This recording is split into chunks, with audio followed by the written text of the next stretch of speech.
Yeah, we do remember the promises made to us before that conference started. So we'll certainly follow up and see those innovative ways, and especially connecting African countries when it comes to payment system.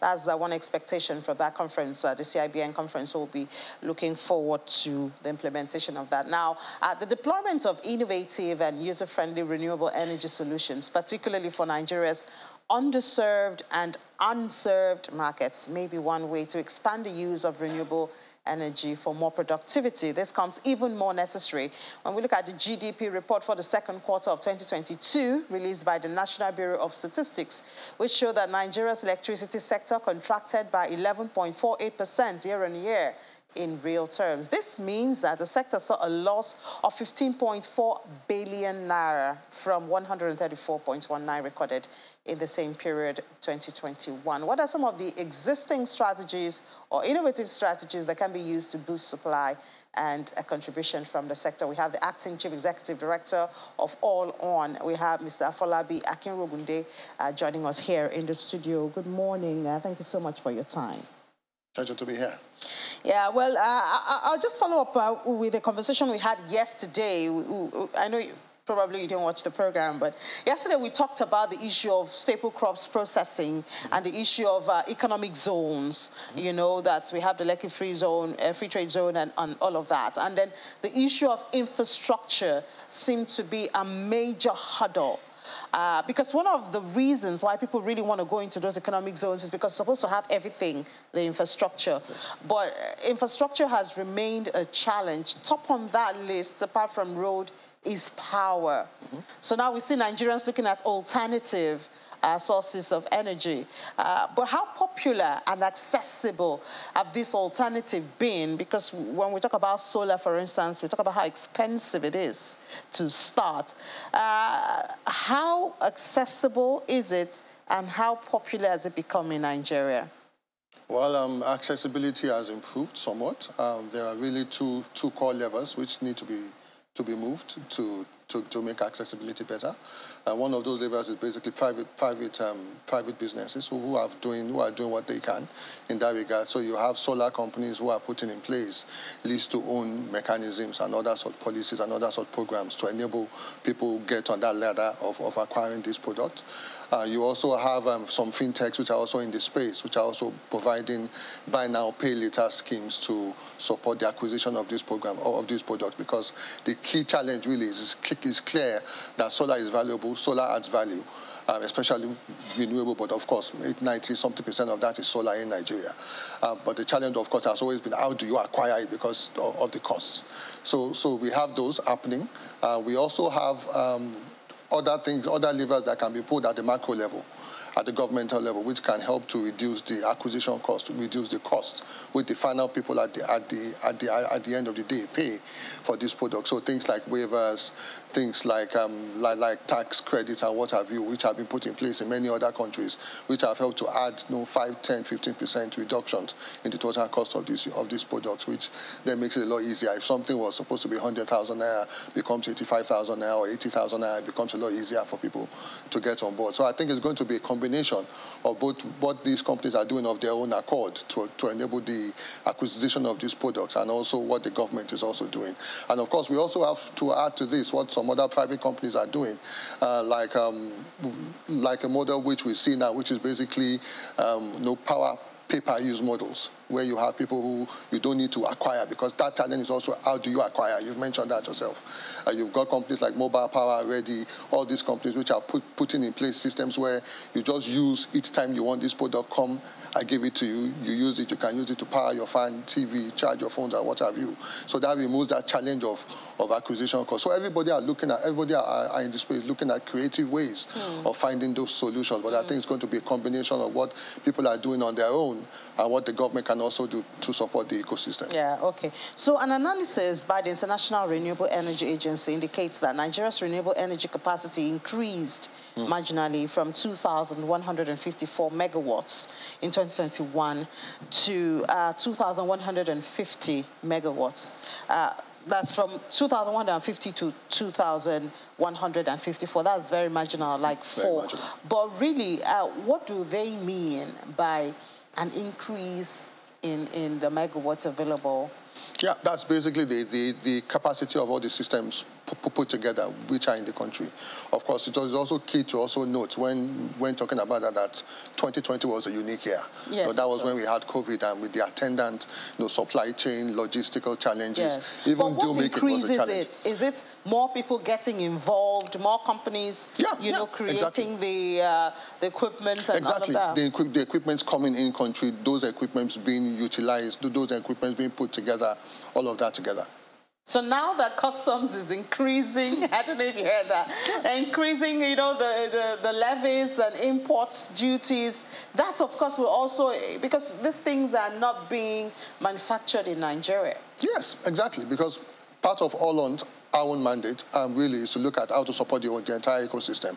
So we have companies in our portfolio, for example, which are assembling these products in country, because it's clear to us that as a country we cannot solve this problem unless we start domesticating some of these value chains in country in Nigeria. So we have Oxano, for example, which is doing that in country. But it's going to be clear to us that we need to also have, as a country, an internally consistent policy around where do we want to go in this direction, and we need to have some coordination, because you have on one hand the Ministry of Finance saying that they are giving IDEX, waivers or whatever to companies who are bringing in this equipment into the country, but you also then have the customs, which also has a mandate from the same government to bring in revenue, and you need somebody to make these two parties talk together and say, guys, can we organize and coordinate in a way? So I think we need that strict coordination, that idea of what is the big picture for this entire economy, where do we want to be as a country in terms of percentage of renewable energy, in terms of our own, in terms of the strength of our own system over time. So I think we will need that really, because everybody can continue doing what they're doing at my level, at my company's level, at the individual level, but you need somebody to support at the macro level the entire ecosystem.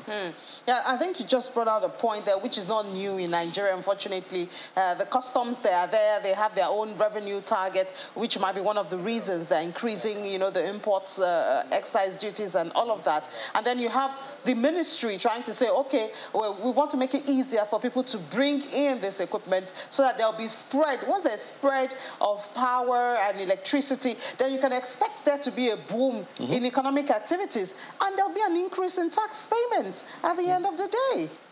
Big picture thinking, but that's really that challenge we continue to have. We need to have, as much as it is possible, coordination, because that's really that challenge. We have people working in silos doing their own fantastic work in their own various areas, but sometimes these things bang heads at some level, and we need to sit down and say, as a government, as Nigeria, federal government, state government, various arms of the government, what are you doing?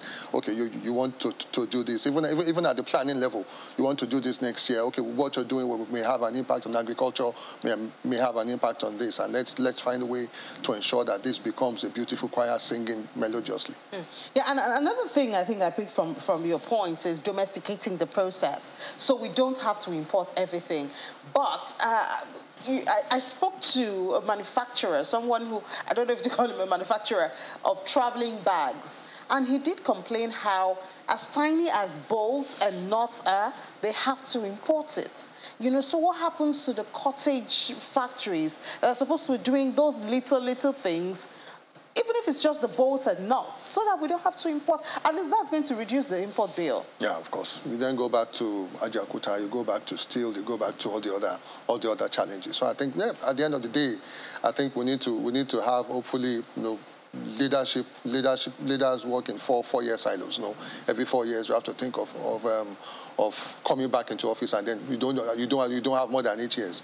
But some of the things we need to do as a country would need pretty much 10, 15, 20-year thinking. So we need to have that leadership that has that level of thinking, that is able to push through these policies, because you also have entrenched interests who are also working and making things difficult. So it's going to be up to that leader, and the leadership that's also very strong, because it's a difficult job, really. I wouldn't want to become the leader of this country. You don't want to be the president of Nigeria. It's a difficult job, yeah. All right, so one of the current conversations now is transition, energy transition. How real is that to Nigeria? How real is it to Nigeria, in Nigeria? I think it's becoming clear to everybody that number one starting point is that energy is becoming precious. It's clear to everybody that energy is becoming precious. If we were producing 3,000 megawatts 3,000 megawatts, 3 gigawatts 20 years ago or 15 years ago, and we're still on that path. And our population has added 15, 20 million over that time. We're all sharing from that same pool. So it's clear to us that number one thing is really that energy is scarcer. And it's clear now that people are becoming a lot more aware of this fact. So you see a lot more energy efficient bulbs around because everybody's getting it. Because part of the energy transition is actually the energy that you have. How do you use it a lot more intelligently? So people are now saying, no, rather than having these 60-watt bulbs that's going to 3x my power bill, let me buy something better. And so people are beginning to get on that journey. But I think it's going to be both a realization of how non-adherence to what is coming is going to hit people in their pockets. What is coming? No, in terms of the energy transition. Okay. Is it really coming in Nigeria? It is. It's going to come eventually. I won't say whether it's going. It won't be 10 now. It won't be 20 years. It won't be 15 years. But it's definitely coming because climate change is clear. Everything is changing around us, and it's going to be clear that we need to really start to change how we do things. But the critical thing for us is going to be we've got a 20, 30, 40-year head start as a country. We've got all of these resources. What do we do to maximize all of these resources that we have? I'm not one of those that say that, destroy all the oil and gas. It's clear to us now. You were discussing Russia a few minutes ago that, yes, you still need oil and gas. Europe is at risk of a cold winter. So what do we do to maximize the oil and gas that we have while still putting a leg? Saudi Arabia produces 10x more oil and gas more oil than we produce. They have a leg in this future. So how do we, while maximizing what we have, oil, and then gas is a transition fuel, let us optimize 1 BCF that we're exporting, make that 1.5, make that 2 BCF. Let's also put in 500 million scoff a BCF into the country so that we can then maximize this. Because, we can wake up 40 years' time. They say oil, don't use oil again or don't use gas again, 50 years' time. Or there can be an invention that may then make solar or renewables much more cost competitive. So it's up to us to say we have 10, 15, 20, 30 years. Let us maximize. But we're not even having that conversation here. Exactly. When I joined the energy industry 20 years ago, Nigeria was producing 2 million barrels, 2-point-something million barrels. Today it's 1 million. We didn't even do a million last month. We didn't even do a million last month. We didn't do a million last month. That's why Angola has overtaken Nigeria as the biggest producer on the continent. So, I mean, that's another conversation. Yeah. So, I guess that even if Nigerians as individuals now will not embrace the transition because of climate change, I guess they will embrace it because of economic reasons, as you said. Definitely. It reduces mostly your bills and... Yeah, like I was telling the MD of one of the discos a year and a half ago, all you need is for solar costs, is for solar battery costs and everything to reduce by 50 to 60%, and you don't have a business again. That's all you need. That was hard. So the same way it can reduce if we're producing it here. Yeah, it won't get that far, but we can make significant reductions. Yes. Yeah, at least we can do a part of it in the country. We wait for those days. Thank you so much, Mr. Afolabi Akinrogunde, Acting Chief Executive Officer of All On, and we are with you in this transition because it's for a better world. Amen. Thank you. All right, so let's take a break now. After the break, we head to Apex Commodity Exchange and find out how they traded last week. That's after the break. This is Business Morning on Channels Television. This will not work, no issue.